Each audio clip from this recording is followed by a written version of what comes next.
21শে জুলাই প্রস্তুতি সভা ফের রেজিনগরের শাসক দলের।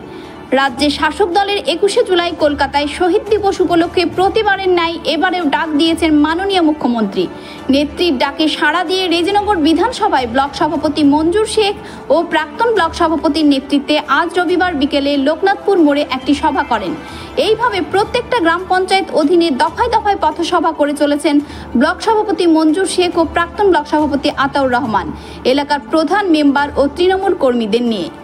রেজিনগর থেকে সোমনাথ হালদারের রিপোর্ট, ASR নিউজ। ক্ষমতা আসার পরে বাংলার মানুষের পথেও করে প্রথমে তিনি বাংলার মানুষের জন্য প্রতিটা হসপিটালকে ঝকঝকে তরতাজা করে তুললেন।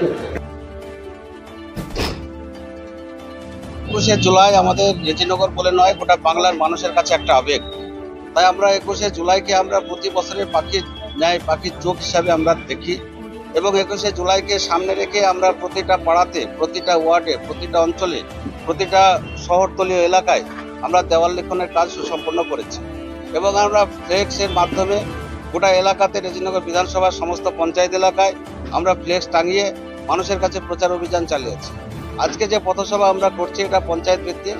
আজকে রামপাড়া 1 গ্রাম পঞ্চায়েত এলাকায় তৃণমূল কংগ্রেস কমিটির পক্ষ থেকে 21শে জুলাইয়ের যাতে আমরা প্রতিটা মানুষকে দেখুন আমরা নিয়ে যেতে পারবো না এবং প্রতিটা মানুষের পক্ষে যাওয়া সম্ভব নয়, তাই আমরা বিশেষ করে রেজিনগর এলাকা থেকে 7 থেকে 8,000 মানুষ যাতে আমরা কলকাতায় নিয়ে যেতে পারি এবং সেই সঙ্গে সঙ্গে বাকি যে সমস্ত মানুষ রয়েছেন তিনাদের কাছে আমাদের নেত্রী মমতা ব্যানার্জি এবং আমরা 21শে জুলাই কেন কলকাতায় যাই সেই বার্তাটা মানুষের কাছে পৌঁছে দেওয়ার জন্য প্রতিটা পঞ্চায়েত ধরে ধরে আমরা পথসভা করছি।